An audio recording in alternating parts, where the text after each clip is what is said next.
Know your army कार्यक्रम का आयोजन हुआ। 5 और 6 अक्टूबर को यह आयोजन होगा और जवानों की टोली रायपुर पहुंची है। रेलवे स्टेशन में जवानों का भव्य स्वागत किया गया। बता दें आपको कि साइंस कॉलेज मैदान में कार्यक्रम का आयोजन होना है। लगभग 500 जवान सैन्य बलों का राजनीतिक कौशल दिखाएंगे। भीष्म टैंक यहां पर आकर्षण का केंद्र होगा। 950 गोलियां दागने वाली राइफल यहां पर पहुंचेगी और 50 से ज्यादा हथियारों की प्रदर्शनी भी राजधानी रायपुर में लगने वाली है। तो ये बड़ी खबर आपको राजधानी रायपुर से बता रहे, जहां पर नो योर आर्मी कार्यक्रम का आयोजन किया गया है और 5 और 6 अक्टूबर को हालांकि आयोजन होना, लेकिन इससे पहले देखिए तैयारियां तेज हो गई हैं। कल जो थे टैंक पहुंचे थे, राइफल पहुंचे थे, उसके बाद आज 500 से ज्यादा जो जवान हैं सेना के वो भी राजधानी रायपुर पहुंचे और सेना के जवानों का किस तरह से फूल मालाओं से स्वागत हुआ है ये तस्वीरें हम आपको दिखा रहे हैं। तो रायपुर के रेलवे स्टेशन पर भव्य स्वागत किया गया है सेना के जवानों का। कल ही सारी जो उपकरण थे, जो सेना का शौर्य बल दिखाने वाले जितने भी टैंक हैं, जितनी मिसाइलें हैं, वो पहुंच गई हैं। कल उनका भी स्वागत हुआ था।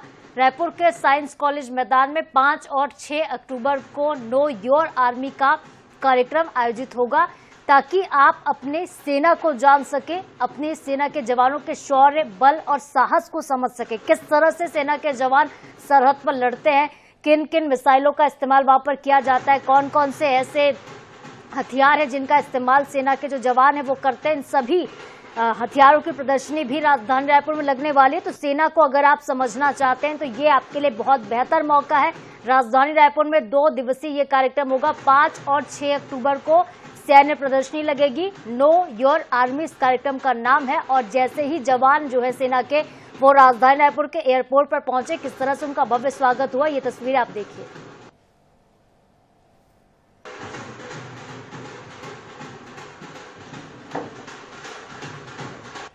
और चलिए इस खबर पर ज्यादा जानकारी लेते हैं। हमारे साथ हमारी सहयोगी दामिनी बंजारे सीधे लाइव जुड़ गई है। दामिनी, क्या तस्वीर है आपके पीछे? फिलहाल सेना के जवान आज पहुंच गए हैं। 5 और 6 अक्टूबर को एक भव्य कार्यक्रम होना है, प्रदर्शनी लगनी है। क्या तस्वीरें फिलहाल आप देख पा रही हैं?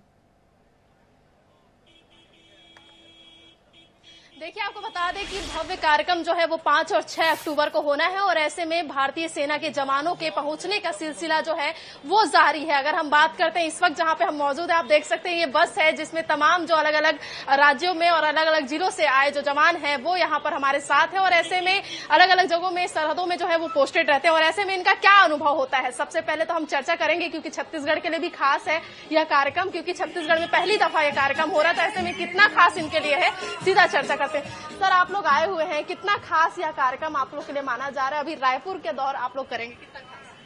बहुत ज्यादा ही खास है, बहुत ज्यादा खास है। हमारे जैसे सैन्य बल हो गया, उसके बाद सैन्य जो हमारा सैन्य का प्रदर्शन होगा बहुत ही भव्य तरीके से होने वाला है। कम मौका मिलता है सर ऐसे एक तरह से सांस्कृतिक कार्यक्रम या एक तरह से सैन्य प्रदर्शन के कार्यक्रम का 15 अगस्त 26 जनवरी, इसके बाद आप लोग को मिलता नहीं है। तो ऐसे में ये मौका कितना खास मानते हैं? किस प्रकार का प्रदर्शन आप लोग आज करेंगे? हमारे लिए तो बहुत ही ज्यादा खास है, प्लस हम बहुत जितना अच्छे से अच्छा हो सकता है उतना अच्छे से करना चाहेंगे। सर, आपका क्या कहना है, कौन से बॉर्डर पे आप पोस्टेड है और क्या कुछ अनुभव रहता है बॉर्डर का? एक्चुअली बॉर्डर में अभी तो हम पीस एरिया में हैं मैम, जबलपुर में। तो बेसिकली हम यहाँ पे रिप्रेजेंट करने आए हैं जम्मू एंड कश्मीर राइफल को और हम एक्चुअली यहाँ पे कुछ जो भी सैन्य हमारा जो भी पावर है इंडिया की, उसको हम अपने म्यूजिक के थ्रू यहाँ पे प्रदर्शित करने आए मैम। तो हमारा जैकलिप का बैंड है मैम और इससे पहले मतलब सिविल प्लेटफॉर्म हमें कम मिलता है, जैसे आपने बोला कि रिपब्लिक डे ये सब यही मिलता है। तो ये एक बहुत कम मौके होते हैं। गीत गाने का भी शौक रखते हैं? बैंड अगर बजाएंगे तो मैक्सिमम इसमें से गीत गाते हैं, लेकिन हमारा इंस्ट्रूमेंटल रहता है मैक्सिमम। तो इंस्ट्रूमेंट के अलावा कौन सा इंस्ट्रूमेंट? बैठने में उसी के बारे में बात कर रहे हैं। एक्चुअली हमारा इंस्ट्रूमेंट तो चाहे आप स्ट्रिंग इंस्ट्रूमेंट ले लो, ब्लोइंग इंस्ट्रूमेंट ले लो, इंस्ट्रूमेंट सारे ही अच्छे हैं। डिपेंड ये करता है कि आप कितना एक्सपर्ट हो उसमें। तो ये सारे जैसे जो भी इंडियन आर्मी के बैंड्स हैं, आपने देखा ही होगा रिपब्लिक डे परेड में, वही इंस्ट्रूमेंट प्ले करते हैं। और बाकी हमारे जो ओकेजनल जैसे इंटरनल प्रोग्राम होते हैं उसमें डिफरेंट इंस्ट्रूमेंट प्ले करते हैं। तो आपने देखा ही होगा वैसे इंस्ट्रूमेंट प्ले करने जा रहे हैं हम, और उसी के थ्रू जो भी पेट्रोटिक सॉन्ग्स हैं या हमारी जो भी इंडियन कर रहे हैं उसी के थ्रू हम रिप्रेजेंट करेंगे। जैसे कि आपने खुद भी सुना, आपको बता दें कि जबलपुर और झांसी के पास के जो लोग हैं वो कहीं ना कहीं प्रस्तुतिकरण जो है वो देने वाले हैं। ऐसे में और भी कुछ लोग हैं। सर, आप लोग का कैसा अनुभव रहता है, कार्यक्रम में आने का कैसा अनुभव है और बॉर्डर का कैसा अनुभव है? कभी लगता है कि गोली की आवाजें सुनी हो या ऐसा कुछ है? नहीं मैम, एक्चुअली अच्छा लगता है। मतलब कोई ऐसे सिविल हमारे ज्यादा इंटरेक्शंस होते नहीं है, तो मोस्टली हम फौजी एरिया, वही लाइफस्टाइल, सुबह उठना और जो भी हमारी पीटीज वगैरह सारी चीजें होती हैं। सिविल में आके एक काफी अच्छा अनुभव मिलता है हमें। आप लोगों को जानने को मिलता है कि यहाँ पे सिविल में और क्या क्या लाइफस्टाइल है लोगों की, तो अच्छा लगता है मैम। कहीं ना कहीं परिवार से जब हम दूर होते हैं तो कई बार हमारी मतलब वो यादें जो है वो हमको कहीं ना कहीं परेशान करती है। तो ऐसे में एक सेना होने के नाते जब देश की सेवा करने आप लोग जाते हैं तो कैसा अनुभव रहता है कि परिवार के साथ अपने देश की सेवा को याद रखना और परिवार के लोगों को याद आए, तो कैसे उसको आप लोग एक तरह से संभालते हैं? मैम एक्चुअली जब हम फौज में भर्ती होते हैं तो इस माइंडसेट के साथ जाते हैं कि हमें परिवार से अलग ही रहना है, तो वो ऑलरेडी हमारा माइंडसेट पहले से ही प्रोग्राम्ड रहता है माइंड में। ये सिर्फ माइंड का है कि अगर आप ज्यादा किसी चीज को मिस करने लगेंगे तो फिर उसकी ऑब्वियसली याद ज्यादा आएगी। पहले के समय में थोड़ा मुश्किल हुआ करता था क्योंकि पत्र वगैरह होते थे, टेक्नोलॉजी इतनी थी नहीं। आज के टाइम पे वीडियो कॉल्स वगैरह हैं, मोबाइल फोन्स हैं, तो कनेक्टिविटी थोड़ी आसान हो गई है, जिसके कारण अभी ऐसा लगता नहीं है कि हम काफी दूर हैं। और कुछ माइंडसेट का भी है कि अभी सबके सब बोलते हैं ना कि बैंक बेंचर में कौन बदमाशी करता है, वैसे ही सबका उंगली एक तरफ होता है, वैसे ही आपकी तरफ उंगली हुआ था कि गाना कौन गाता है। तो ऐसे में गाना आप कैसे, क्या कुछ पसंद है आपको? गीत में कौन से सिंगर का गीत ज्यादा पसंद आता है? एक्चुअली हमें तो हर गीत पसंद में है। जैसे कि हम म्यूजिशियन में भरते हैं तो हमें हर चीज आना चाहिए। हमें बैंड बजाना भी आना चाहिए, हमें सिंगिंग आना भी चाहिए, यानी कि हमें हमारे अंदर ये सब हर क्वालिटी आना चाहिए कि जो हम कर सकें। जहाँ पे हम जाए अपने प्रदर्शन दिखा सकें और जहाँ पे हम रहें वहाँ पे अपनी सभ्यता दिखा सकें, हम कहाँ से हैं, कहाँ से बिलोंग करते हैं। वैसे हम जैक राइफल सेंटर से हैं, जम्मू एंड कश्मीर राइफल से हैं। हमारे अंदर तो गाना, क्योंकि सब लोग बोल रहे थे कि गाना आप गाते हो, बात तो सभी कर रहे हैं। गाना तो हम गा देंगे, देशभक्ति गाना आपको शुरू करें गाना फिर।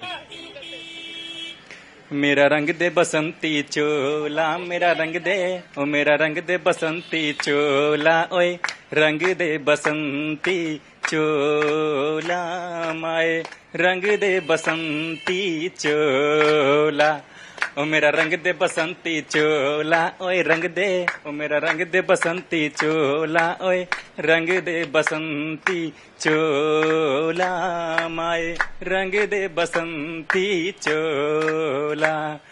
दम निकले इस देश की खातिर बस इतना अरमान है, दम निकले इस देश की खातिर बस इतना अरमान है।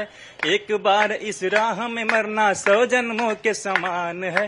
देख के वीरों की कुर्बानी, ओ देख के वीरों की कुर्बानी, दिल भी अपना डोला, मेरा रंग दे बसंती चोला, माए रंग दे बसंती चोला, ओ मेरा रंग दे बसंती चोला, ओए रंग दे, ओए रंग दे बसंती चोला, ओए रंग दे बसंती चोला, माए रंग दे बसंती चोला।